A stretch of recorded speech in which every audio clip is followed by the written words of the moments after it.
その破片は何かを暗示するような長方形。病院に運ばれたのは名古屋市16人、豊橋市5人、岡崎市と豊田市がそれぞれ4人。Mass hysteria, defined as an outbreak of unusual and uncharacteristic behaviors among the masses. This includes thoughts, feelings, and even concerning health symptoms. Mass hysteria is often referred to as a social illness. As somebody who studied communications in college, I am no stranger to this term. And also, Japan as a country is no stranger to these incidents. As a matter of fact, there are many. Today, we're going to delve into various incidents of mass hysteria throughout Japan's history. Today's video was brought to you by Zen Market. Do you enjoy buying products from Japan? Whether it's merch, cosmetics, possible lost media finds, or even food, getting these products imported is sometimes difficult. As a collector of Nintendo-related merch myself, I often find myself really wanting rare limited release items that I know are going to be impossible to find for a somewhat humane price later on. Like this Ochi plush right here. He is elusive and I require him. With Zen Market, you can purchase Japan-exclusive anime and gaming merch from stores online, such as the Geo Online Store and Surugaya. There's over 10,000 stores to choose from in total. All you gotta do is copy the link to the item you want to buy and paste it into the Zen Market search bar. Zen Market provides multiple shipping options, including UPS, DHL, and FedEx. Until December 22nd, get 5% cash back in Zen points for every Mercari product purchase during the campaign period. And on top of that, new members get a 740 Zen point gift when using code Sakura Stardust. Thanks again to Zen Market and happy shopping! そんな2000年10月のニュースです。幽霊住宅騒動。The Tomika housing complex incidents are a series of incidents that occurred over a span of 3 years. Some of these incidents were so bizarre and unexplained and frankly disturbing that they caught the attention of the Japanese media and even famous psychics. Let me explain. This whole event took place in an apartment complex within Tomika city of Gifu Prefecture. Have any of you guys seen the movie Poltergeist? It's kind of like that, only it's real life and affected a whole apartment complex.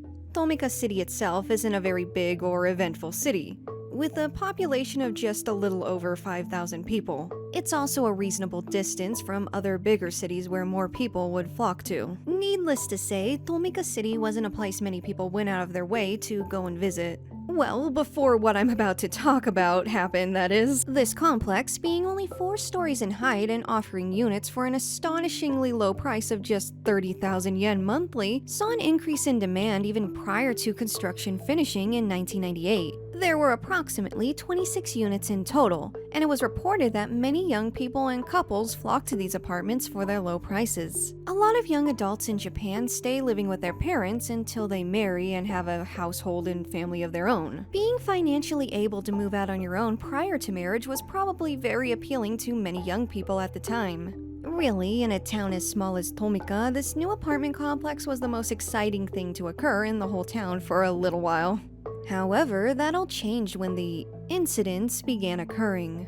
Things got a bit more exciting, but for all the wrong reasons. The first of these incidents were observed right away in April of 1999. At first, the things people witnessed were small. You know, things that could be easily assumed to be done by the wind or maybe another tangible human being. The list of occurrences included a few things. These included doors opening and shutting by themselves and bizarre noises and movement being heard from the apartment roof. Before long, it's said that complaints regarding the noises and moving doors had come from every single apartment within the building. Other reports state that 15 out of the 26 units had reported and complained about these occurrences, though that's still more than half. And while the apartment office received all of these complaints, they clearly couldn't do anything about it. Even the housing association's own president, who lived within the building himself, had experienced these issues, stating that he had witnessed his own blinds opening and shutting on their own right before his eyes. So the issue wasn't that people didn't believe it. It was so bad that everyone was seeing it for themselves and hearing about it in the apartment. The real issue was, what could anyone do to stop it? As one would expect, not much. kind of makes you wonder why the rental costs were set so low in the first place. And just a quick reminder, this is not a ghost story, these are reports by real people. These incidents occurred in the real world, according to dozens of people who claim to have seen it firsthand. This is not one of my creepy 2chan thread or ghost story times. I mean, here's the Wikipedia article. It's fairly substantial in length. I mean, just take a look at that for a second. As more and more people began reporting these occurrences in their apartments, more people in the apartment complex became panicked and worried that it would happen to them as well. And eventually, all these reports caught the attention of news outlets. The very first to cover the story was Chunichi Shimbun, the newspaper local to that region of Japan. And let's just say, an official publication covering this really freaked people out. The unease only grew, as did the reports of things happening by residents. As the mass panic rose, so did these reports of incidents. Not only that, they escalated in severity. Residents on the third floor claimed they heard the sound of a child running back and forth and aggressively stomping. Only late at night. When one of these residents went to the fourth floor to talk to the neighbor above them, the neighbor was confused, as their child had gone to sleep hours prior. It was the residents on the fourth floor that had complained the most. And before we get into that, it's also worth noting that the number 4 is somewhat of a unlucky number in Japan, similarly to how the number 13 is in Western culture. You know how Western hospitals don't have a 13th floor? Japanese hospitals often don't have a 4th floor. The number 4 in Japanese can be read as yon or shi. Shi can also be read as death in Japanese. One specific unit on the 4th floor, being near the roof where all those weird noises had been coming from, had complained that their kitchen cabinets opened and shut violently when nobody was near them. This even happened when they were present and watching as it had occurred. There was even one time when the cabinets themselves began rattling, and suddenly glasses and plates within them shot out at the residents as the door flung open, almost as if somebody was throwing the glasses and plates at them. The residents reported that they shot out so quickly that they hit the walls and shattered, even harming the residents if they didn't get away from it in time.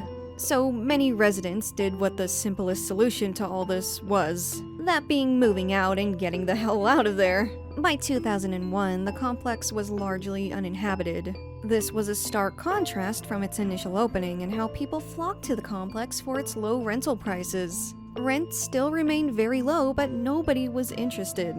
As people began moving out, the remaining tenants began reporting sightings of a physical ghost.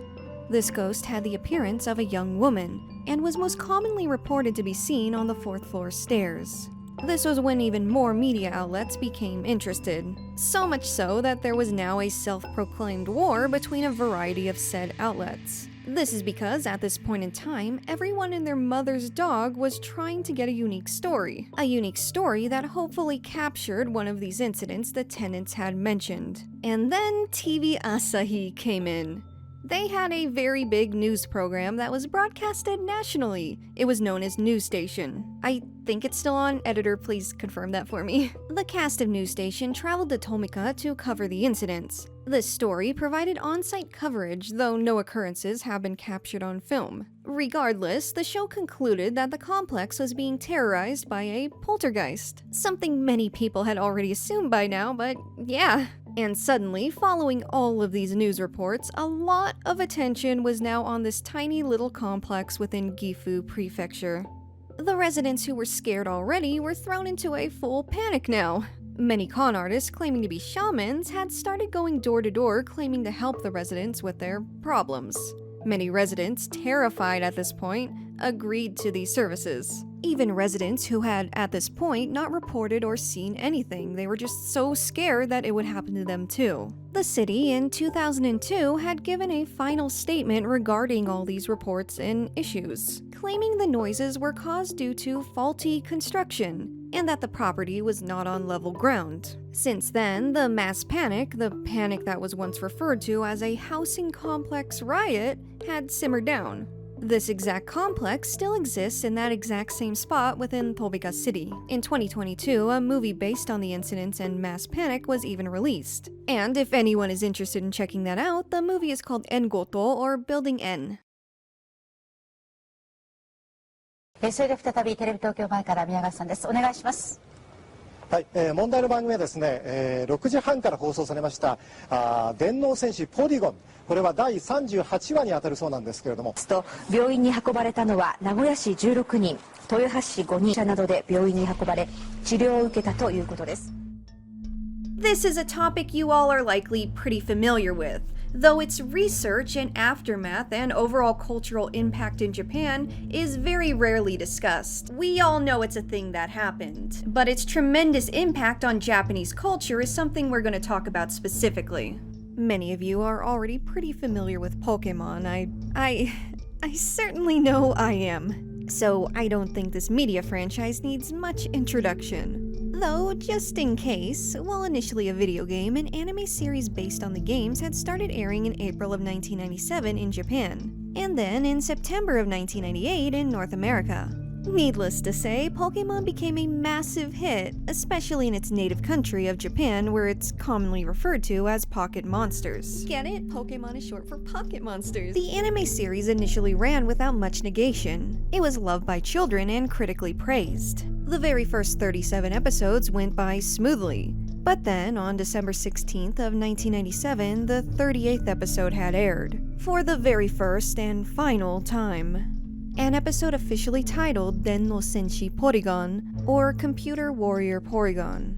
Another more common translation of that title is Electric Soldier Porygon. The incident that occurred upon the climax of this very episode left the entirety of Japan in an event of mass hysteria and panic. This observance would come to be known in Japan as the Pokemon Shock Incident. This whole situation became a part of top news headlines all over the world, though the news outlets outside of Japan had spread a very condensed and oftentimes pretty inaccurate story compared to the absolute catastrophe that was going on at that time in Japan. It was this very sudden thing that had happened, and at that time, nobody had any idea why. We are talking mass hysteria in Japan at possibly its largest recorded scale. This one episode alone is responsible for almost canceling Pokemon entirely. Pokemon almost didn't continue to exist as it does today.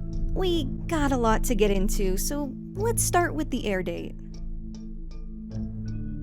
December 16th, 1997. This was a Tuesday night. During that time, the Pokemon anime had aired new episodes every Tuesday at 6:30 p.m. Like I said, Pokemon had taken the country by storm, having the highest rating out of any primetime show, with 4.6 million households tuning in each week. This night was no different, and this night was originally just like every other night. The episode initially proceeded without issue. The Pokemon anime had always had a very character-of-the-day episodic model, and this specific episode followed Satoshi, or Ash as he's known elsewhere, as they try to fix an issue with the Pokeball transfer systems in Pokemon centers. They end up meeting a professor. This professor was only shown in this one specific episode. Named Dr. Akihabara, this professor had his Porygon, a prototype Pokemon he created, stolen by Team Rocket. They were using Porygon to steal people's Pokemon in cyberspace. And so, Satoshi and his friends go into cyberspace with a second Porygon provided by Dr. Akihabara and fix stuff and all that. Also, I know I keep going back and forth between English and Japanese pronunciation. That's just how my brain works, I guess. Now, the episode wraps up as most do. Team Rocket blasts off again, and Satoshi and Pikachu save the day. Only, at the same time, it didn't. It's one of the final scenes in cyberspace 20 minutes into the episode where a unique and very dangerous scene had occurred. This scene, one of the final attack sequences, had featured a shot with exploding missiles. It was during this scene when those watching had began experiencing horrific symptoms. All at once, throughout Japan. What most who had watched this episode had experienced were seizures. Seizures that left over 600 Japanese children hospitalized that night. A number of these children had never experienced seizures in their entire life and had no history of epilepsy. Many were admitted and held for at least 24 hours. The dots were quickly connected, and the public soon realized that the most recent episode of Pokémon was to blame. News of this occurrence had spread like wildfire. and research to find out how the seizures occurred in the first place had begun. You see, something that's not commonly known today is that at this point in time, nobody really understood what caused the seizures to begin with. They knew lights did in some caliber in some way, but not exactly how. What exactly happened here was so unknown at this point that TV news stories had replayed the missile scene again following the initial episode airing, with the flashing lights and everything. And what's worse is that there were allegedly even cases where those initially affected on that Tuesday airing came back home and were affected again by the clip shown on the news.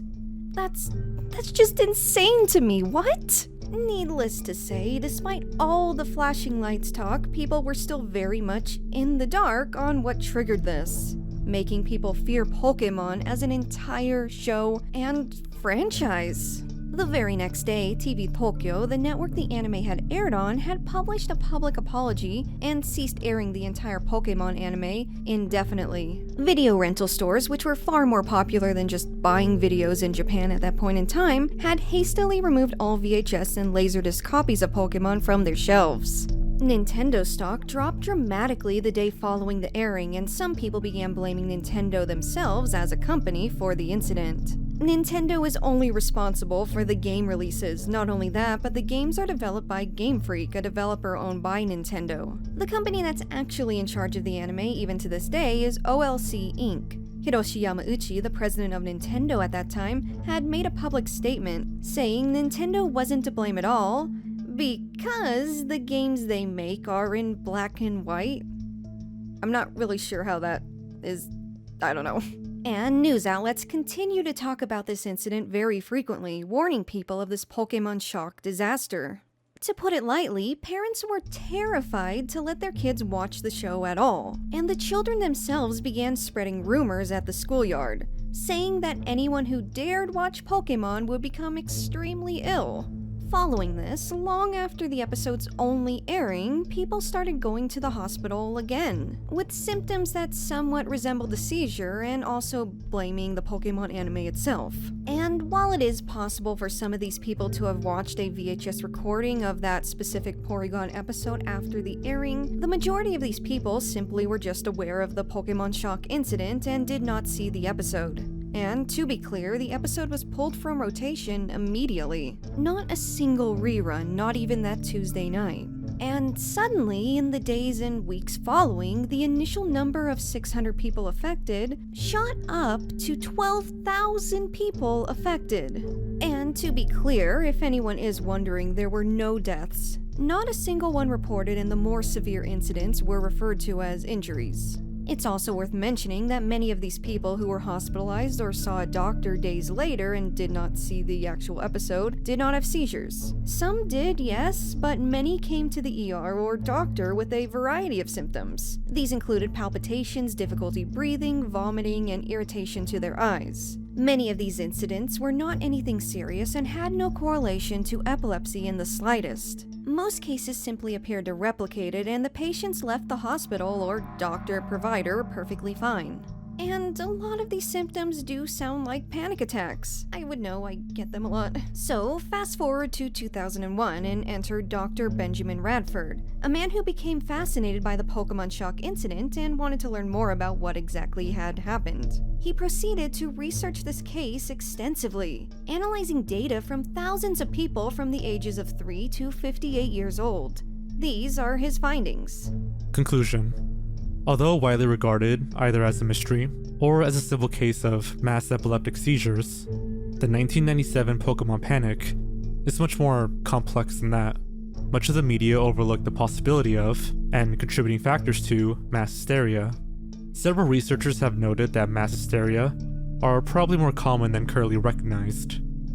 Victims are frequently reluctant to accept a verdict of mass hysteria, and Japanese victims are likely to be even more so because of the importance of saving face in Japanese culture.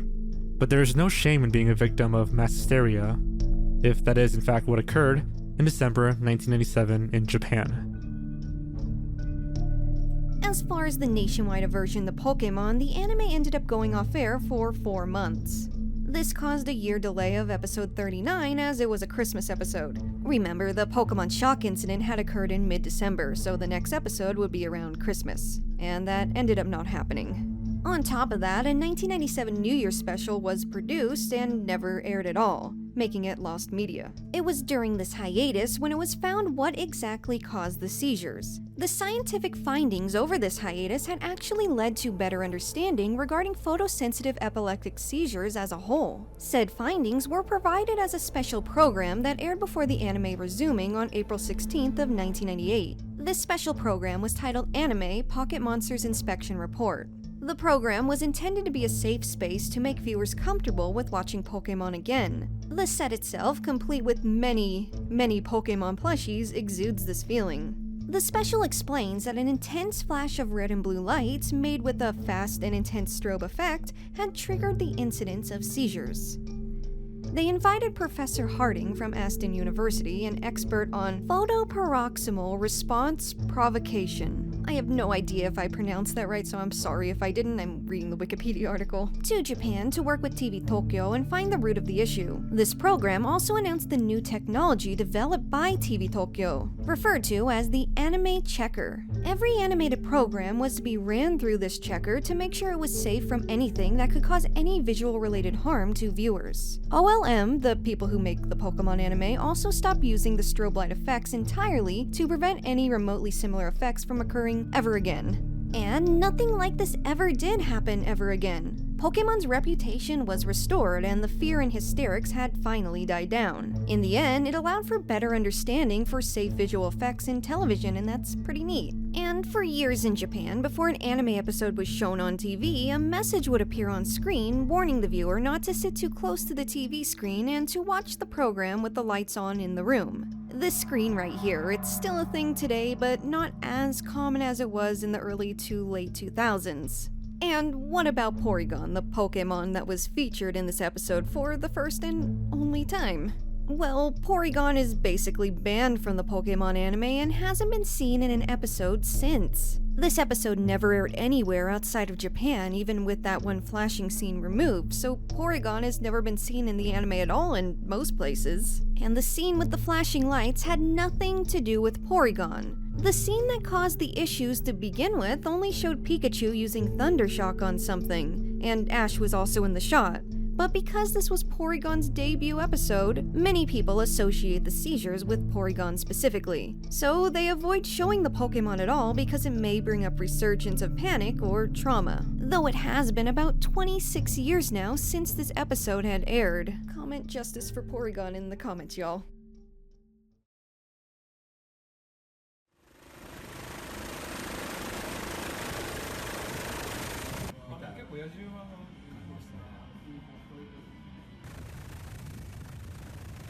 This incident, taking place in 2018 in Shimbashi Station within Tokyo, still remains largely unexplained.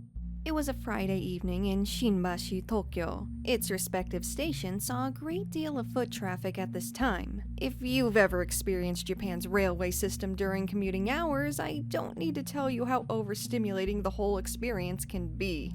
Tokyo as a city in itself can be a bit overwhelming. And while not as big and hectic as Shinjuku or Tokyo Station, Shimbashi Station is decent sized, particularly known for its iconic engine square. So this incident primarily involves approximately 300 high school students visiting Tokyo for a school trip. The students were from Yokohama, not too far away from Tokyo, but an entirely different city nonetheless. That day was their school excursion day.